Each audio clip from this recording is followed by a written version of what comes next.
আসসালামু আলাইকুম and welcome back to my channel. কেমন আছেন সবাই? আশা করছি সবাই অনেক বেশি ভালো আছেন। আলহামদুলিল্লাহ আমরাও সবাই ভালো আছি।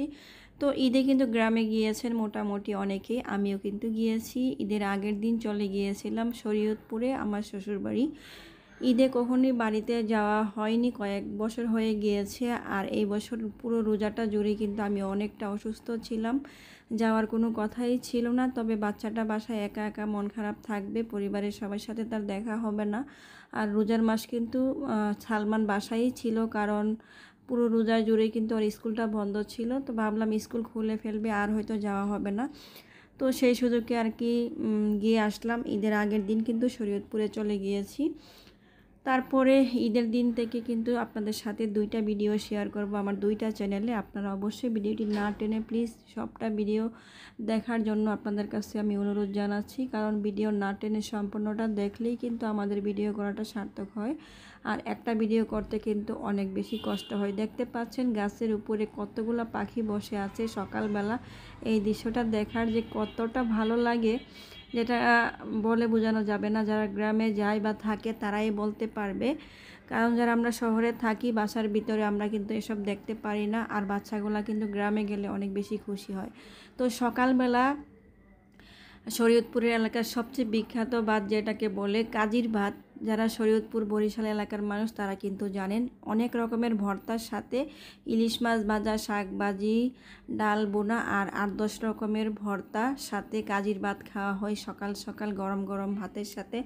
এত রকমের ভর্তা খেয়ে আমি তো পুরাই অবাক হয়ে গেলাম। এত মজা আগেও খেয়েছি, তবে এবার যে খেতে পারবো এটা আমি বুঝতে পারিনি। যাই হোক, সকালে খাবারটা শেষ করে আমরা কিন্তু রওনা দিয়ে দিয়েছি। আমরা বেড়াতে যাব এক জায়গায়, তো সবাই মিলে কিন্তু 3টা ভ্যান নিয়ে আমরা কিন্তু ভ্যানে বসেই যাচ্ছি। আর ওই এলাকায় কিন্তু রিক্সা পাওয়া যায় না, পাওয়া যায় অটো, তারপরে সিএনজি, আর সবচেয়ে বেশি পাওয়া যায় সেটা হলো ভ্যান।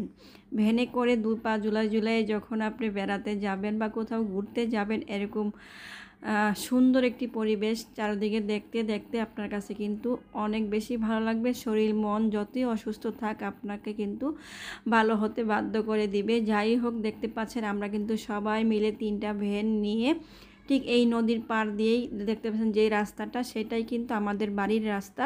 আর এই নদীতে আমরা কিন্তু গোসল করেছি, যেই 3 দিন ছিলাম 3 দিনই কিন্তু নদীতে গোসল করেছি।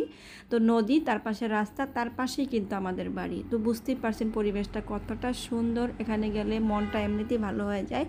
আর নদীতে দেখতে পাচ্ছেন কি সুন্দর পরিমাণ পানি, তার সাথে আরও কি কি গাছগাছালি আছে, যেটা দেখলে আপনার মন কিন্তু এমনি ভালো হয়ে যাবে।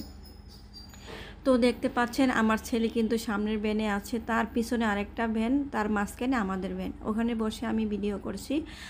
আর আমার ছেলেটা কত খুশি, তার চাচাতো ভাই বোন, তারপরে ফুফাতো ভাই বোনদের সাথে একসাথে মিলেমিশে কিন্তু সে অনেক মজায় আছে। সে কিন্তু আসতেই চায়নি, তাকে খুবই জোর করে আনতে হয়েছে। আর গ্রামে যে সে এই গরম ঠান্ডা সব কিছু মিলে খুবই অসুস্থ হয়ে গিয়েছে, প্রচণ্ড ঠান্ডা কাশি। তো ঢাকায় কিন্তু চলে আসা হয়েছে, যেহেতু আমাদের আসতেই হবে, কিছু করার নেই।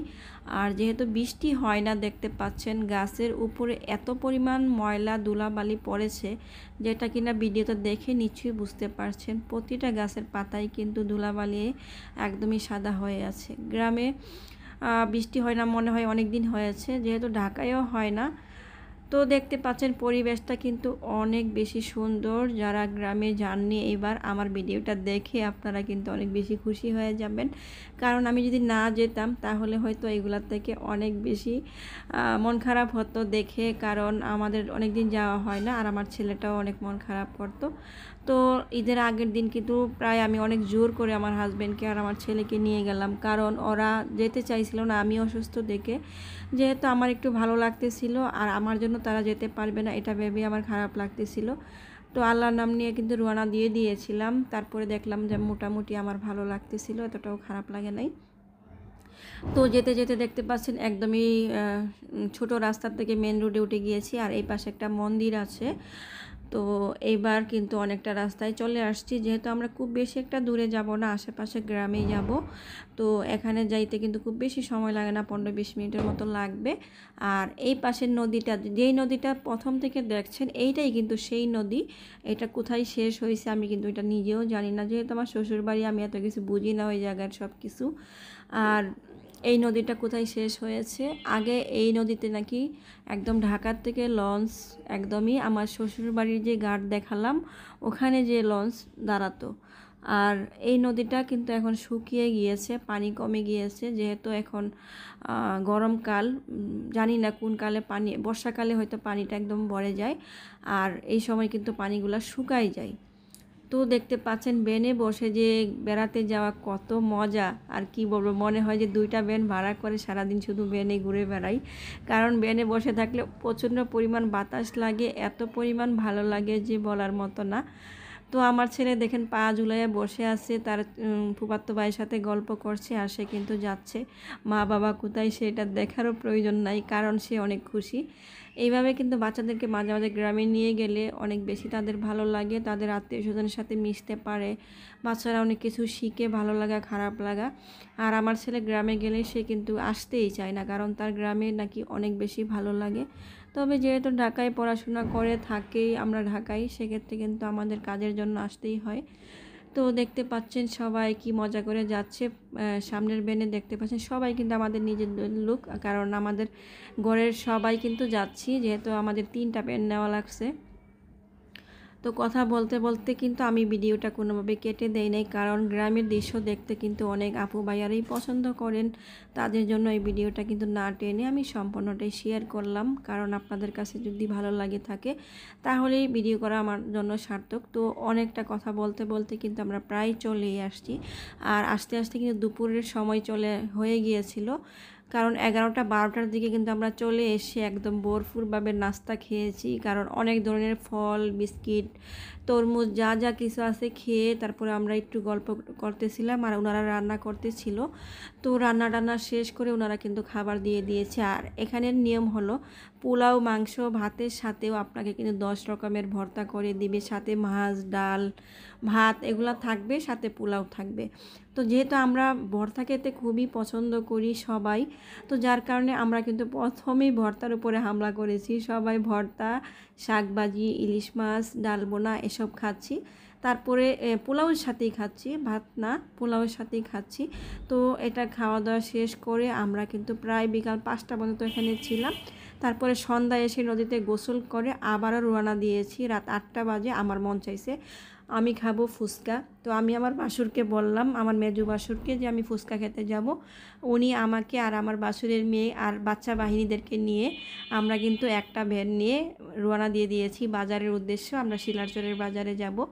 আর ভাবি, আমার ননদরা, মানে আমার যা, তারা আসেনি, কারণ তারা খেয়ে দিয়ে একদমই ক্লান্ত, আমারও তেমন ক্ষুধা ছিল না, তারপরও আমি মানে ফুচকা খেতে ইচ্ছা করলে তাই আসলাম।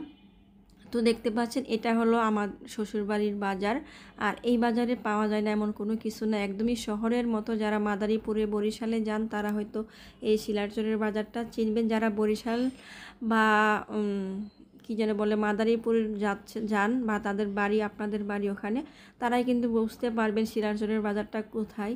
আর এই ভিডিওটা শেয়ার করছি শুধু আপনাদের জন্য, আপু ভাইয়ারা যারা বরিশাল বা মাদারীপুর, শরীয়তপুরের মানুষ, তারা কিন্তু এই ভিডিওটা দেখেই চিনতে পারবেন।